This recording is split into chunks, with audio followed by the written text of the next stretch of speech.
In today's Do Something With Your Marketing, I want you to get curious about some data point that you might find useful, that you might want to know more about.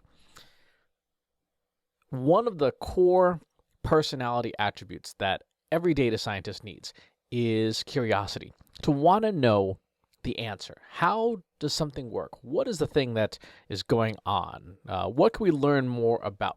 All of these questions are so important because it's how we further the science of data science, right? Without curiosity, it's just going through the motions. So when you think about your marketing data, what's something you'd like to know about? What's something you'd like to learn more about? What's something that would be helpful to know about? Let's do an experiment together. I think that'd be kind of fun, right? Let's go to look at Medium. So let's go ahead and we'll bring this up here. I'm going to go into our Content Explorer, and I'm going to take all of the top articles on Medium. Let's do published this year. I'm going to use English because that's what I know. I'm going to use only live links. And I'm going to go through and extract 10,000 files at a time. All of the top pages on Medium by all the different ways that you can slice and dice, referring domains, etc. Now, the question I have is what makes a post popular on Medium, right? So we have all these different metrics: domain rating, referring domains, organic traffic, traffic value. We care about organic traffic. That's what makes a post popular, getting people to see your post by some means. So with all these exports, let's go ahead and run some code here, load up our data frame. Looks like we've got 80,000 posts to begin with, and we can see the content titles, the URLs, authors. Let's get rid of the line numbers. That's not going to be helpful. And domain rating is not helpful either because it's all on medium.com, which means it's all the same domain rating. So done a little bit of housekeeping there. Let's figure out how old the article is based on its published date and today's date. And let's also figure out how long the title is. We can see there's some variables here like the number of words of the article itself. Wow, look at some of those. Those are pretty impressive. Let's run that. And then let's do a quick correlation plot. We'll use Spearman. Let's see what we come up with.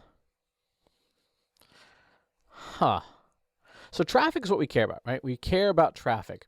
What of these different variables likely leads to more traffic? And we've got a couple of weak correlations here. 0.2, anything above 0.25 is weak to moderate. Referring domains, number of words, article days old. Traffic and traffic value are conflated. Actually, it would probably be a good idea to remove traffic value if you want to do anything more with this because it's not helpful. It's a lagging indicator, not a leading indicator. So let's actually just do that to clean that out. There we go. And just rerun that. And let's see what we came up with. It should be exactly the same minus that one piece that's no longer there. So yeah, traffic. Twitter shares, no real useful information there. So we're kind of at a stopping point already. We've got title length, got number of words of the article. These are not strong indicators. This is not that's the thing we need to do. Maybe let's try throwing it into a multiple regression algorithm, because what you just saw was a simple correlation, simple regression, looking for how does one variable correlate to the next. But maybe there's a combination. So let's go ahead and take our file, toss it in IBM Watson Studio Auto AI. And let's go through here and pick again. We care about traffic. That is our thing we want to pay attention to. What Watson's going to do, of course, is take that data file. It's going to engineer some things in here which weren't not able to do with our simple correlation. There are a number of fields in here that are called categorical fields, and these are fields where there is things like the author's name, the content title, date files. Those are things that you can't use in simple regression by itself because they're not numbers. right? They are anything but numbers. So we want to make sure that we are using numbers where possible. So let's see what Watson's going to come up with here. All right, let's go ahead and take a look at pipeline number 2, which has hyperparameter optimization and our predictors, our feature importance. The numbers here, still not conclusive. In this test that Watson has done that puts every possible combination together, we don't see a strong indicator, again, that any one of those variables, like number of words, really stands out as an outstanding predictor of what drives the outcome we care about. The only one that really stands out here is how many days old it is. Beyond that, it's pretty thin.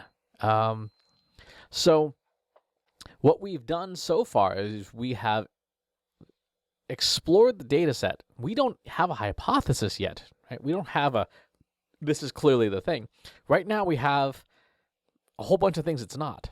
So based on this assessment, we can look and see, does the date matter? Not especially. Does the number of words in the article matter? Not especially. Does the number of Twitter shares matter? No.